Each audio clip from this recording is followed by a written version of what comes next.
What working with the SIG thinking could do for the teams of entrepreneurs is they can become involved in their debates in a way where they don't get into adversarial thinking but are in a parallel thinking mode.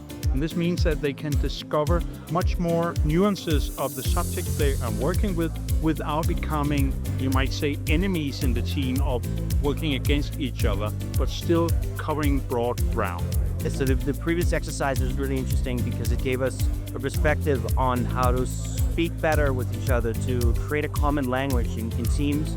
When you talk to one another, understand different perspectives, and instead of just going by your gut feeling and opposing a certain suggestion or an idea, even though you might think differently, you can still work with it and be on the same page for a while and use different types of argumentation to come to common grounds and a deeper understanding both from an emotional side but also from an intellectual side. I think it was really interesting because I'm really a straightforward person, so it put me out of the comfort kind of to observe but also give feedback in a equity way. I think it challenged, so nice to see what others are doing and challenge them more. And it also gives us liberty to talk with a common language. And the common language of the hats can kind of disentangle what could get awkward otherwise.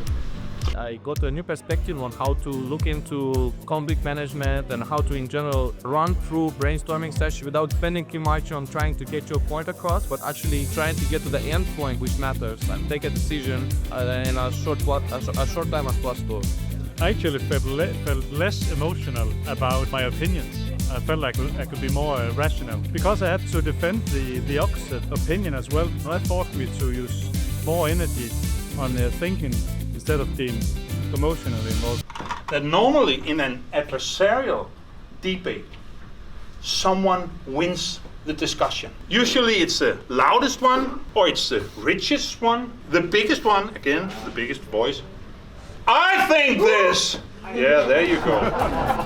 It is important to pay attention to also feelings and emotions. I think that's what I took away because my business is very much science and evidence-based, but within the team to get things to work properly and to make everyone as happy as possible, it's important to pay attention to emotions as well. What we've previously been doing has been wrong.